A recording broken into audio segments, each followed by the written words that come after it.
The Sony BRAVIA 8255-inch TV has some genuinely interesting specs, but specs only tell half the story.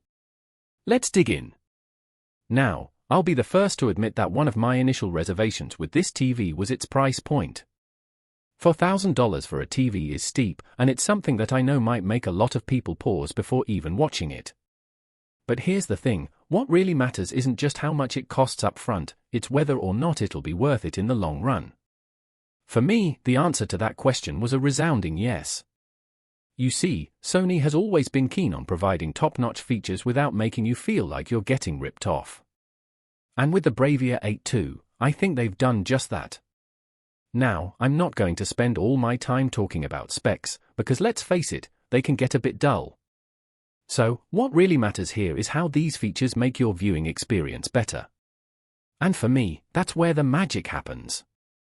First off, let's talk about color accuracy and brightness. If you're one of those people who gets annoyed when their TV can't quite match the colors they see on screen in real life, then this might be just what you need. With its 8 million self-lit pixels, I found that colors were incredibly accurate and vibrant, especially during scenes where bright colors are involved. Another key feature that impressed me was the XR processor with AI technology. Now, I'm no expert, but from my experience, it does a pretty good job of intelligently enhancing every scene in real time, which means you get better color, contrast, and clarity without even realizing it's happening. It really is like having a super smart friend who knows exactly what to do to make your content shine. Of course, no discussion of this TV would be complete without mentioning its Google TV integration.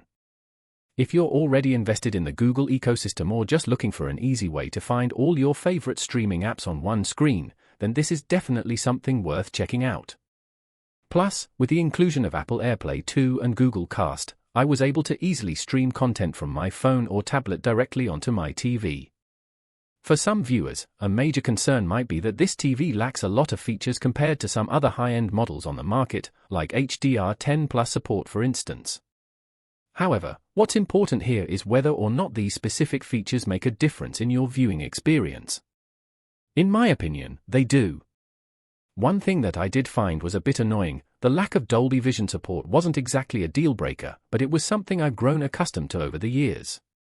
Still, when you consider all the positives and what these TVs can offer, it's clear that Sony has put a lot of thought into what matters most for home entertainment. So, after spending some time with this TV, my verdict is, if you're looking for an excellent viewing experience with top-notch features, then this is definitely worth considering. The price might still be a bit steep for some, but in terms of real-world benefits and performance, I think Sony has delivered something special here. If you found this helpful, subscribe. I test so you can buy with confidence.